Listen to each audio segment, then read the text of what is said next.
हाँ दोस्तों, एक बार फिर से आप सभी लोगों का आपके अपने पढ़ने वाली मौज मस्ती वाली क्लास फिजिक्स विद कॉन्सेप्ट पर तहे दिल से बहुत बहुत स्वागत है। जैसा कि दोस्तों हम लोगों ने अपनी पिछली वाली क्लास में सीख लिया था वैद्युत फ्लक्स के बारे में, और आज हम लोग सीखने वाले बहुत ही फैंटास्टिक और फेबुलस टॉपिक, और उस टॉपिक का नाम है गॉस की प्रमेय या गॉस का नियम। ये आपके एग्जाम में भाई छपने वाला क्वेश्चन है, ठीक है। छोटे नंबर में पूछा था गॉस की नियम या गॉस की प्रमेय से आप क्या समझते हैं, या फिर गॉस की प्रमेय या गॉस का नियम है क्या। और उससे थोड़ा सा बड़े क्वेश्चन में गॉस क्या मतलब डेरिवेशन, कहने का मतलब है कि गॉस के नियम की उत्पत्ति या फिर गॉस के नियम का निगमन, ठीक है, ये पूछा जाता है। फिर आगे और भी चीज़ें हैं इसके, गॉस के नियम के अनुप्रयोग वगैरह वगैरह, तो सब सीखते रहेंगे। लेकिन आज की क्लास में हम लोग सीखने वाले हैं कि गॉस के नियम यानी गॉस का नियम है क्या, और गॉस के नियम की उत्पत्ति को आज हम लोग समझने वाले और सीखने वाले हैं। तो निकालिए कॉपी और पेन और हो जाइए तैयार, क्योंकि यहाँ पे चीज़ें बहुत सुपर फास्ट तरीके से चल रही हैं। तो आप भी सुपर फास्ट तरीके से काम करना शुरू कर दीजिए, क्योंकि जब चीज़ें तेज़ चल रही हैं तो आपको भी तेज़ी से काम करना पड़ेगा। तो हम लोग समझते हैं भाई गॉस की प्रमेय या गॉस का नियम है क्या। तो गॉस ने एक नियम बताया, ठीक है, कि मतलब कोई आवेश हो उसके चारों ओर एक काल्पनिक पृष्ठ हो, कोई आवेश हो उसके चारों तरफ एक बंद काल्पनिक पृष्ठ हो। तो काल्पनिक पृष्ठ कैसा होना चाहिए? बंद काल्पनिक पृष्ठ होना चाहिए।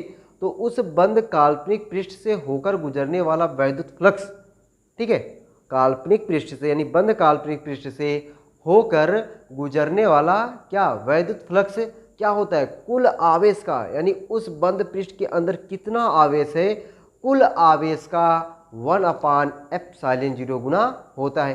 बस यही है गॉस की प्रमेय। केवल नाम से डर लगता है तो डरने की जरूरत नहीं भाई, आपको सिंपल तरीके से समझना है कि गॉस की प्रमेय क्या है, कि कोई बंद काल्पनिक पृष्ठ है और उस बंद काल्पनिक पृष्ठ से होकर गुजरने वाला जो कुल वैद्युत फ्लक्स है वह क्या होता है कि कुल आवेश का 1/ε0 गुना होता है। बस सिंपल सी बात है भाई, ठीक है।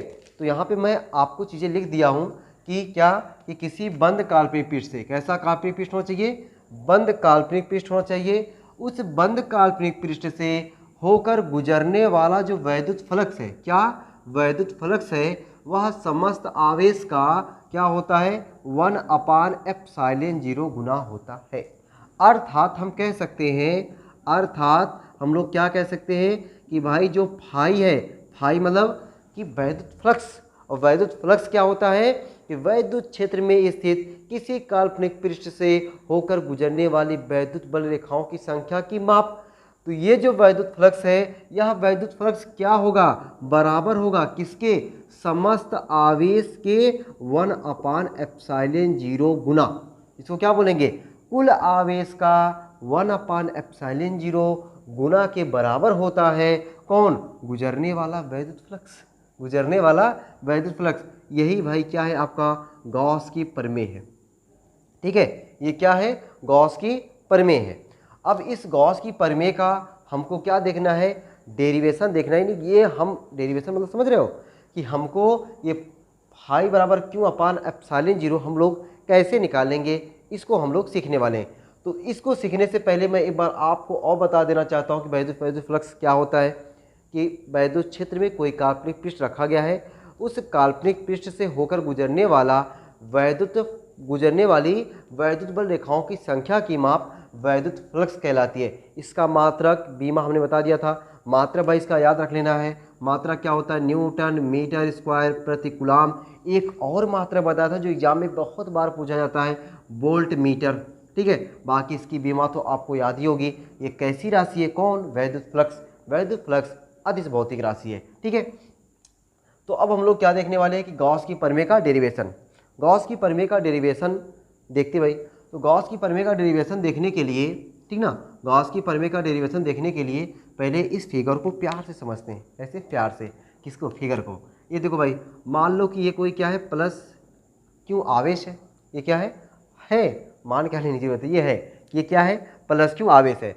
तो अगर ये प्लस क्यों आवेश है, इसके चारों ओर, इसके चारों तरफ हमने क्या बना दिया है? एक बंद गोली पृष्ठ बना दिया है। ये बंद है कि नहीं? एकदम बंद है। जिस कमरे में हम लोग बैठ के पढ़ते हैं वो कमरा बंद होता है, एकदम बंद होता है भाई। नीचे ऊपर बगल बगल ये चारों तरफ दीवारें होती हैं, तो बंद कमरा हो गया, मतलब वो बंद पृष्ठ कह सकते हैं। इसी तरीके से ये क्या है, ये आवेश है और इस आवेश के चारों ओर, इस आवेश के चारों ओर क्या है, एक बंद गोली पृष्ठ है। तो गोली पृष्ठ है तो इसकी त्रिज्या होगी, एकदम होगी सर, बिना कहे त्रिज्या होगी। तो मान लेते हैं इसकी त्रिज्या क्या है, स्मॉल आर है। इस बंद गोली पृष्ठ की जो त्रिज्या है वह क्या है, स्मॉल आर है। और इस बंद गोली पृष्ठ पर एक अल्पांश पृष्ठीय क्षेत्रफल, मतलब इस बंद गोली पृष्ठ पर एक छोटा सा क्षेत्रफल, एक प्यारा सा क्षेत्रफल, उस क्षेत्रफल को ले लेते हैं, ले लेते भाई, ठीक है। ये क्षेत्रफल हो गया। हमने आपको पहली वाली क्लास में बता के रखा है कि क्षेत्रफल कैसी राशि है, सदिश राशि है। क्षेत्रफल सदिश राशि होती है और जिसकी दिशा क्या होती है, उस पृष्ठ के लंबवत होती है, जिसकी दिशा उस पृष्ठ के लंबवत होती है। तो अगर ये क्षेत्रफल हमने लिया है तो क्षेत्रफल सदिश है, तो इसकी दिशा होगी किधर होगी, पृष्ठ के लंबवत हो जाएगी। तो लो भाई, ये पृष्ठ के लंबवत हमने क्या मान लिया, इसकी दिशा हो गई। इसकी दिशा किसकी, क्षेत्रफल की दिशा, और छोटा सा क्षेत्रफल है तो डीए लिखा गया, ठीक है। छोटा सा क्षेत्रफल है डीए, प्लस है, प्लस के कारण वैद्युत क्षेत्र क्या होता है, प्लस से दूर होता है। ये देखो भाई वैद्युत क्षेत्र हो गया, ये वैद्युत क्षेत्र की दिशा दूर क्यों हुआ, क्योंकि ये प्लस आवेश है। अगर ये माइनस आवेश लेते तो ये किधर होता, माइनस आवेश की ओर हो जाता, ठीक है। क्षेत्रफल सदिश और वैद्युत क्षेत्र के सदिश के बीच का कोण यहाँ पे क्या है, थीटा है। क्या हो गया, ये थीटा हो गया। और आपको तो पता है भाई, इसके द्वारा जो यहाँ पे कोण बनेगा उस कोण को क्या बोलते हैं, घन कोण बोलते हैं। यहाँ पे इसके द्वारा जो सेंटर पर कोण बनेगा उस कोण को क्या बोलेंगे, डी ओमेगा बोलेंगे। और आर को यहाँ लिख दे रहा हूँ, ठीक है, क्या बोलेंगे, डी ओमेगा बोलेंगे।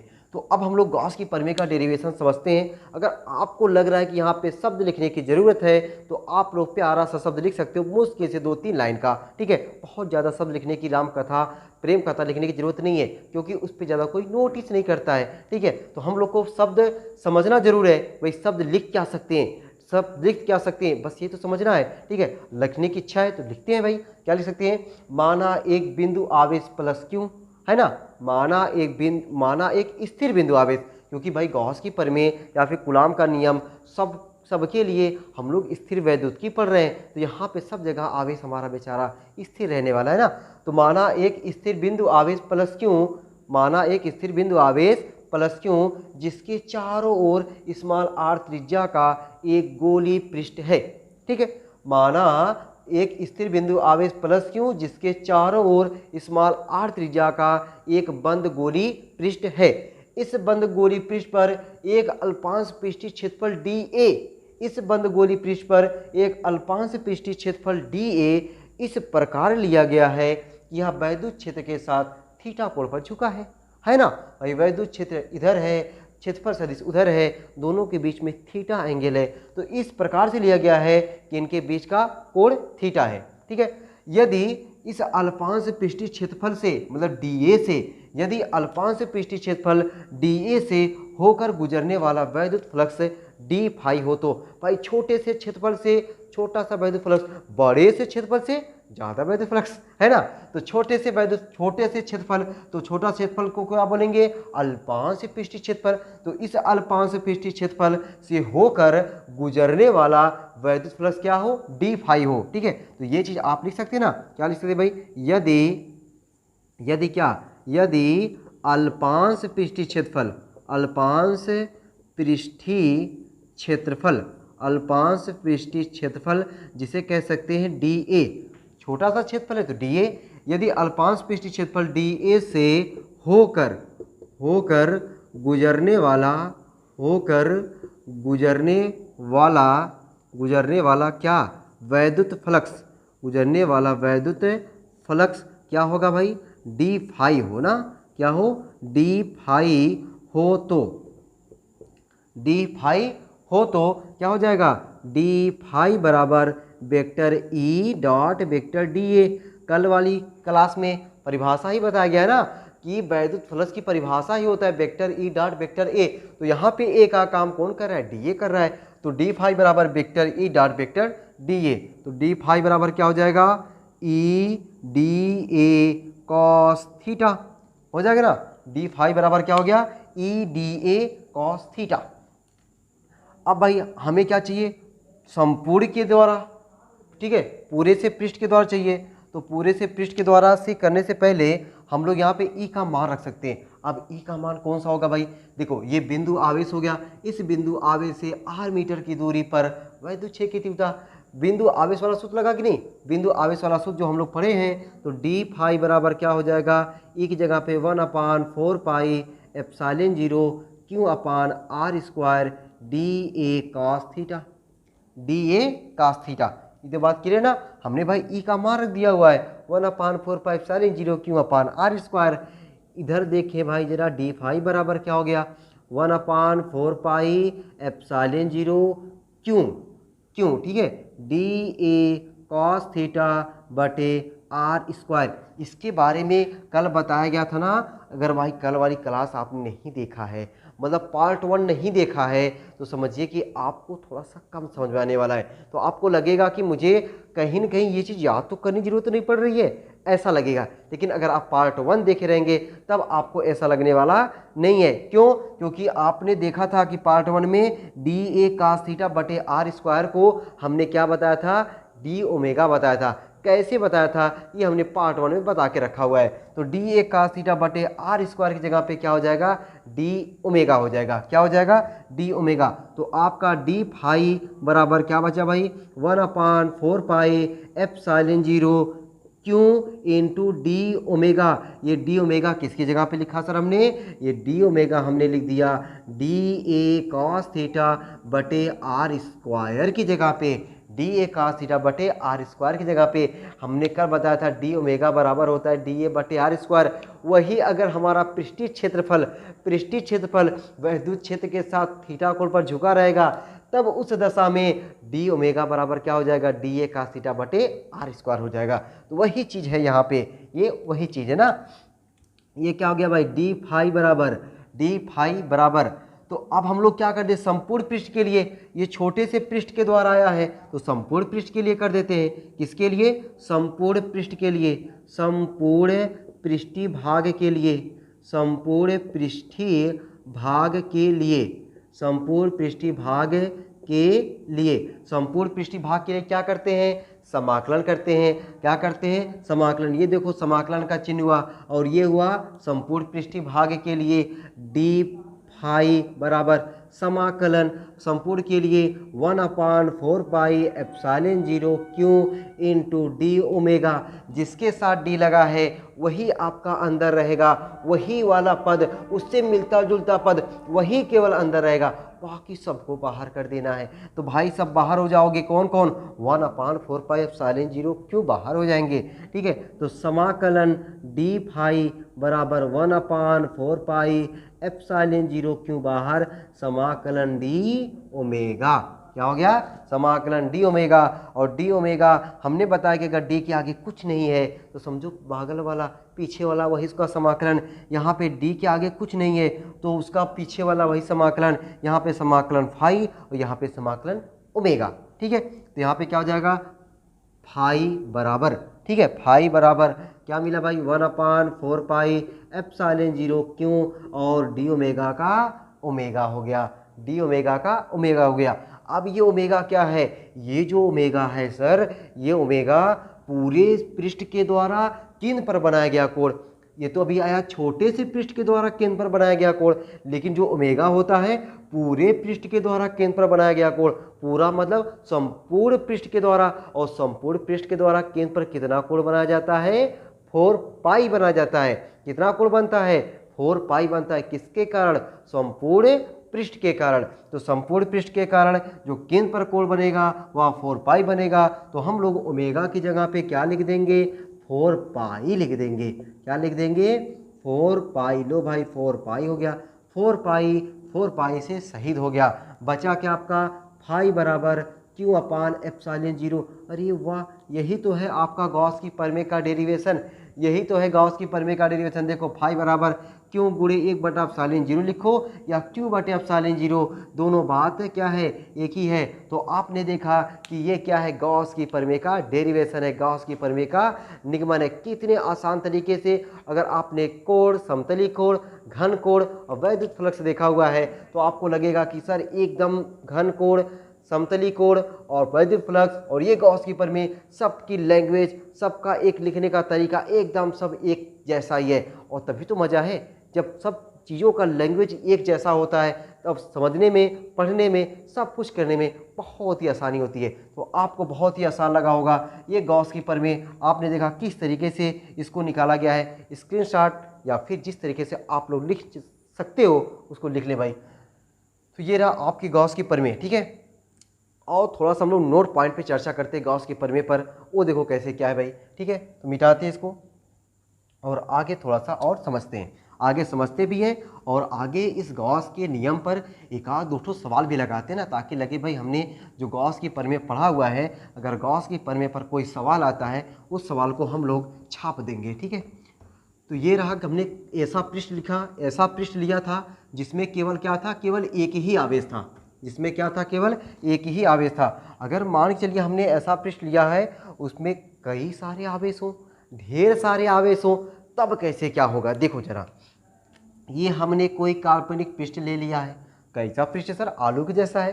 भाई कोई भी पृष्ठ हो सकता है ना, कोई भी पृष्ठ हो सकता है, बस पृष्ठ कैसा होना चाहिए, बंद होना चाहिए। गॉस ने तो ये बताया कि जो आवेश है या जिस पर आप वैद्युत क्षेत्र की तीव्रता निकालना चाहते हो वहाँ पे बंद काल्पनिक पृष्ठ होना चाहिए। मतलब काल्पनिक मतलब जो कल्पना किया गया है, लेकिन कल्पना में कैसा पृष्ठ है, बंद वाला, ठीक है। तो ये कोई बंद काल्पनिक पृष्ठ है। कैसा पृष्ठ भाई, बंद काल्पनिक पृष्ठ है। अगर ये बंद काल्पनिक पृष्ठ है, इसके अंदर मान लीजिए भाई -2Q, ठीक है, और 4Q, -3Q, माइनस मैं ले रहा हूँ -Q और प्लस 6Q ले रहा हूँ। इतने ढेर सारे आवेश हैं, ठीक है, इतने ढेर सारे आवेश हैं। तब बताओ भाई इस पृष्ठ से कितना वैद्युत फ्लक्स गुजरा, तब बताओ भाई इस पृष्ठ से कितना वैद्युत फ्लक्स गुजरा। तो गॉस ने क्या बताया था, गॉस ने बताया कि कोई भी पृष्ठ हो, बंद पृष्ठ हो, उस बंद पृष्ठ से होकर जो गुजरने वाला वैद्युत फ्लक्स है फाई, वह समस्त आवेश का 1/ε0। अब इतने सारे आवेश हैं तो आवेश कैसी राशि है, अदिश राशि है, उसको जोड़ घटा सकते हो उसको आप माइनस वाला जोड़ लो भाई, -2, -1, -3, -6 और ये +6 कट गया, क्या बचा, केवल 4Q। तो आपका हो जाएगा आंसर 4Q/ε0, हुआ कि नहीं, 4Q/ε0। तो इस तरीके से हम लोग गॉस की प्रमेय को समझे हुए हैं, ठीक है। अब आते हैं हम लोग गॉस की प्रमेय पर कम से कम 1-2 न्यूमेरिकल और बहुत ही प्यारे न्यूमेरिकल को लगाने वाले हैं, ठीक है भाई। अब ये तो चीज़ नोट करने वाली तो है नहीं, अब जब सवाल लगाएंगे वो सवाल आपको नोट करने की ज़रूरत है।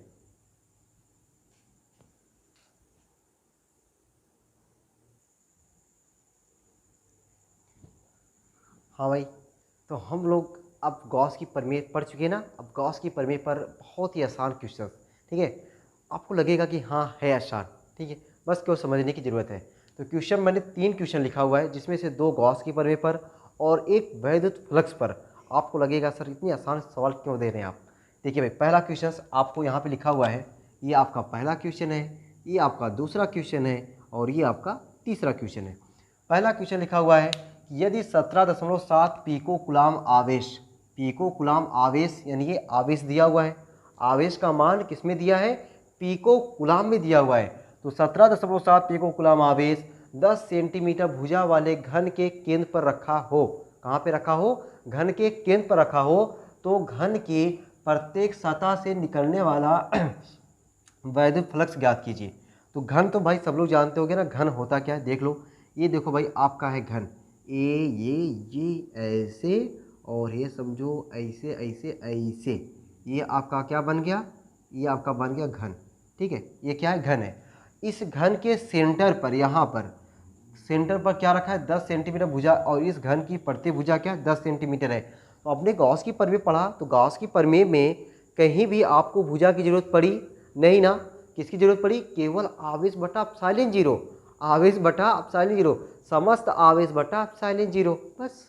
ठीक है, तो आपको आवेश दिया है 17.7 पिको कूलाम। ठीक है, तो कहने का मतलब है कि अच्छा मैं पिको कूलाम को कूलाम में चेंज कर दूं, तो जो आपको क्यों दिया है 17.7 पिको कूलाम, तो पिको कूलाम, चलो हिंदी में लिख दे रहा हूँ, पिको कूलाम, पिको कूलाम। इस पिको कूलाम को क्या करना है, चेंज करना है किसमें, कूलाम में चेंज करना है। तो 17.7 गुणे 10 की घाते -12 कूलाम हो जाएगा। ये क्या हो गया, कूलाम हो गया। हमने क्या कर दिया, पिको कूलाम को कूलाम में चेंज कर दिया। आपसे क्या पूछ रहा है, फाई पूछ रहा है, गुजरने वाला वैद्युत फ्लक्स ज्ञात कीजिए। आप जानते हो भाई गॉस की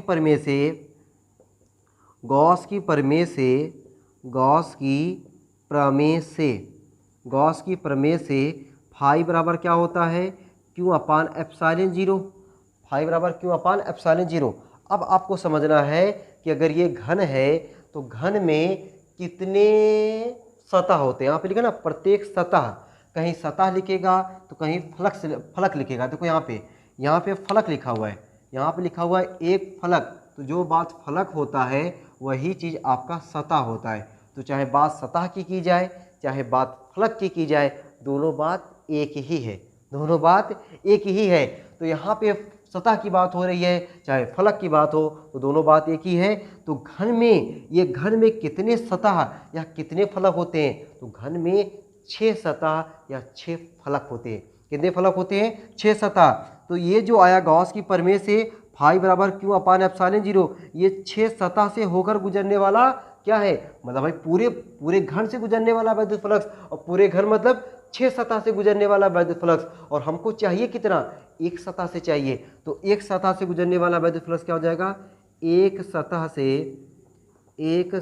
से गुजरने वाला वैद्युत फ्लक्स, एक सतह से गुजरने वाला क्या, वैद्युत फ्लक्स, एक सतह से गुजरने वाला वैद्युत फ्लक्स क्या हो जाएगा, फाई बराबर क्यू बटा 6 एप्सिलॉन जीरो। 6 से भाग दे दोगे तो एक सतह से, और 6 हटा दोगे तो पूरे 6 सतह से, मतलब पूरे घन से। और हमको चाहिए क्या, एक सतह से चाहिए। तो भाग हो गया किसका, 6 का, भाग हो गया 6 का। चलो भाई, फाई बराबर क्यू का तो मान दिया हुआ है, कितना दिया है 17.7 गुणे 10 की घाते -12 बटे 6 गुणे एप्सिलॉन जीरो। एप्सिलॉन जीरो का मान हमने आपको एकदम रटा दिया है। क्या कर दिया, एकदम रटा दिया है। 8.85 गुणे 10 घाते -12 मात्रक के सहित कूलाम स्क्वायर प्रति न्यूटन मीटर स्क्वायर। जब भी कोई मान पूछे, मान का मान मात्रक सहित बता देना है। तो 8.85 गुणे 10 की घाते -12। लो भाई चौक भोग करो, केवल आपको चौक भोग करने की जरूरत है। लो -12 ऊपर बराबर नीचे बराबर, खलास। ठीक है, 8 का दुगना 8 दूनी 16 1 17, 2 बार जाएगा। इसका मतलब है कि ये गया 2 बार। तो फाई बराबर यहाँ बचा 2, नीचे बचा 6, 2/6 मतलब 1/3, 2/6 मतलब 1/3। मात्रकवा क्या होता है, अभी हमने बताया था न्यूटन मीटर स्क्वायर प्रति कूलाम या वोल्ट मीटर। तो यहाँ पे क्या लिख दोगे, न्यूटन मीटर स्क्वायर प्रति कूलाम। ये आपका हो गया पहला आंसर। ठीक है, ये आपका हो गया पहला आंसर कि 1/3 न्यूटन मीटर स्क्वायर प्रति कूलाम क्या होगा कि घन के एक सतह से गुजरने वाला वैद्युत फ्लक्स होगा। ठीक है, ये रहा भाई पहला आंसर। अब आते हैं हम लोग दूसरे क्वेश्चन पर। तो दूसरा क्वेश्चन हम लोग यहीं पे लगा देते हैं ना, ये समझो आपका पहला हो गया, और यहाँ पे हम लोग लगाते हैं दूसरा। तो दूसरा क्या दिया है, दूसरा कह रहा है किसी घन के केंद्र पर 10 माइक्रो कूलाम का आवेश रखा है। अगली बार इतना रखा था, अगली बार 10 रख दिया, तो क्या दिक्कत है। ठीक है, घन के एक फलक से, हमने बताया चाहे फलक कहे चाहे सतह कहे, दोनों बतिया एक है। ठीक है, एक फलक से निकलने वाला वैद्युत फ्लक्स ज्ञात कीजिए। कर सकते हो, एकदम कर सकते हो भाई। ठीक है, लेकिन मैं ही कर रहा हूँ। ठीक है, क्यों, क्योंकि क्वेश्चन इतनी मेहनत से लिखे ना, क्वेश्चन हम मेहनत से लिखे तो हम ही करेंगे। तो क्या करेंगे भाई, तो डायरेक्ट मैं लिखूँ कि घन के एक फलक से गुजरने वाला वैद्युत फ्लक्स, डायरेक्ट दें घन के एक फलक से गुजरने वाला क्या, गुजरने वाला वैद्युत फ्लक्स, घन के एक फलक से गुजरने वाला वैद्युत फ्लक्स। फाई बराबर बोलो भाई क्यू बटा 6 एप्सिलॉन जीरो। फाइव बराबर क्या हो जाएगा क्यू बटा 6 एप्सिलॉन 0। 6 से भाग क्यों हुआ, एक सतह से है, एक फलक से है, पूरे से होता तो क्यू बटा एप्सिलॉन 0। ठीक, चलो भाई क्यू का मान 10 माइक्रोकुलाम, माइक्रोकुलाम को चेंज करेंगे कुलाम में, तो 10 माइक्रोकुलाम है 10 घाते -6, 10 गुणे 10 घाते -6 बटे 6 गुणे एप्सिलॉन 0 का मान 8.85 गुणे 10 की घाते -12। ठीक है, इसी को हमको क्या कर देना है, सॉल्व कर देना है। कैसे सॉल्व करें सर, सॉल्व करने के लिए भाई क्या कर सकते हैं हम लोग, 5 से ये सॉल्व आप लोग करो, ठीक ना, ये सॉल्व आप लोग करें भाई, एक छोटा मोटा भाग गुणा आप लोग करेंगे तो आप लोग का एक्सपीरियंस बढ़ेगा ना, छोटा मोटा गुणा भाग आप लोग करेंगे तो आपका एक्सपीरियंस बढ़ेगा। ये बहुत आसान है, ऐसा नहीं बहुत कठिन है। ठीक है, ऐसे नहीं करोगे तो करोगे क्या, और मैंने देखा तो बहुत लगा रहा हूँ। ठीक है, तो ये चीज़ आप लोग को करना है। बाकी बच्चा भाई तीसरा क्वेश्चन भी यहाँ पे एडजस्ट हो जाएगा। तीसरा क्वेश्चन देखो भाई क्या है, एक समान वैद्युत क्षेत्र सदिश आपको वेक्टर ई का मान दिया हुआ है। देखो वेक्टर ई का मान मात्रा दिया वोल्ट प्रति मीटर, इसीलिए हमने वहाँ पे लिख दिया था वोल्ट प्रति मीटर भी ई का मात्रक होता है, ताकि ये लग गया सर वोल्ट प्रति मीटर कहाँ से आ गया, हमको तो पता ही नहीं था। तो हमने बताया ना, केवल याद कर लो ई बराबर V/L होता है, आगे पता चलेगा कैसे होता है क्या होता है ना। अभी के लिए ई बराबर V/L, क्यों, क्योंकि हमको मात्रक सीखना था। ठीक है, तो ई बराबर V/L से ये मात्रक आया है। में एक पृष्ठ के क्षेत्रफल वेक्टर ए का मान दिया हुआ है। हमसे पूछ क्या रहा है, हमसे पूछ रहा है कि वैद्युत फ्लक्स का मनवा बता दो। वैद्युत फ्लक्स का मनवा हमसे पूछ रहा है, तो क्यों ना बता दें हम। देखो भाई कैसे, कैसे भाई, देखो इधर ये तीसरा क्वेश्चन, आपको वेक्टर ई और वेक्टर ए का मान दिया है, तो आपने पढ़ा हुआ है फाई बराबर होता है vector E dot vector A, होता है कि नहीं, एकदम होता है सर। फाई बराबर vector E dot vector A, तो फाई बराबर क्या हो जाएगा, वेक्टर ई की जगह पे ये वाला मान रख दो भाई, 2i cap plus 3j cap -4k cap, ये हो गया डॉट, वेक्टर ए की जगह पे 8j कैप हो गया ना, 8j कैप। आप कभी सीखे हो, नहीं सीखे हो तो कोई बात नहीं, कुपचिया के कहीं कोने में लिख लो। क्या लिखोगे कि आई कैप डॉट आई कैप, मैं यहाँ पे लिख दे रहा हूँ ताकि आपको समझ में आता रहे। आई कैप डॉट आई कैप बराबर जे कैप डॉट जे कैप बराबर के कैप डॉट के कैप का मान 1 होता है। इतने पूरे का मान 1 होता है, पता है तो कोई बात नहीं, नहीं पता है तो कहीं बगल में, इस सवाल के बगल में लिख लेना कि आई कैप डॉट आई कैप बराबर जे कैप डॉट जे कैप बराबर के कैप डॉट के कैप का मान क्या होता है, 1 होता है। ठीक है, तो यहाँ पे आई है, लेकिन यहाँ पे आई है ही नहीं है मतलब जीरो, नहीं है मतलब जीरो होगा, और 2 का गुणा जीरो में करोगे तो जीरो हो जाएगा। चलो भाई जीरो हो गया। यहाँ पे जे कैप है, यहाँ पे जे कैप है, मतलब जे कैप डॉट जे कैप का मान 1 होता है। 3 8 24 प्लस 24 हो गया। यहाँ पे के कैप है लेकिन वहाँ पे नहीं है, वहाँ पे नहीं मतलब क्या होगा, जीरो रहा होगा, मतलब जीरो है यार, नहीं है तो वहाँ मतलब जीरो, और 4 का गुणा जीरो में करोगे तो जीरो हो जाएगा। तो लो भाई आपका आंसर आ गया 24। अच्छा मात्रक नहीं लिखेंगे, अरे क्यों नहीं यार, मात्रक क्यों नहीं लिखेंगे, तो यहाँ पे न्यूटन मीटर स्क्वायर प्रति कूलम लिखो, या देखो वोल्ट प्रति मीटर दिया था, तो आप वैद्युत फ्लक्स का मात्रक क्या होता है, वोल्ट मीटर भी होता है ना, तो लिख दे भाई। तो मात्रक क्या हो गया, वोल्ट मीटर। ठीक है, तो ये इतना अच्छा सवाल हमने आपको दे करके फ्लावर समझे ना, ठीक है, ताकि आप फ्लावर हो, इतने आसान सवाल मैंने आपको दे दिया। ठीक, तो ये रहा भाई गॉस की प्रमेय और वैद्युत फ्लक्स पर इम्पॉर्टेंट सवाल, ये सब सवाल आते भी ऐसे। तो उम्मीद है कि आप लोगों को वैद्युत फ्लक्स और गॉस की प्रमेय बहुत ही अच्छे से समझ में आ गया होगा। अब नेक्स्ट क्लास में जब हम लोग मिलेंगे तो क्या सीखेंगे, गॉस की प्रमेय के अनुप्रयोग क्या होते हैं। ठीक है, तो गॉस की प्रमेय के 5-6 अनुप्रयोग हैं, जिसको हम लोग कम से कम 2 वीडियो में खल्लास करने वाले हैं। ठीक है, 2 वीडियो में खल्लास कर देंगे किसको, गॉस की प्रमेय को। तो आप लोग ऐसे ही क्लास का एंजॉय लेते रहिए, और अगर एंजॉय लेने में आपको मज़ा आ रहा है तो और लोगों को भी एंजॉय देने का काम आप खुद करिए। ठीक है, क्योंकि भाई मैं आपके लिए कर रहा हूँ, आप मेरे लिए भी कुछ कर सकते हो ना। ठीक है, तो आप मेरे लिए भी कुछ करो, मैं आपके लिए कर रहा हूँ। बहुत सारे डेरिवेशन, बहुत बढ़िया डेरिवेशन के साथ हम लोग अगली क्लास में आपके सामने उपस्थित होंगे। फिर लेते तब तक के लिए विदाई, मिलते हैं भाई अगली क्लास में, तब तक के लिए सबको बाय बाय।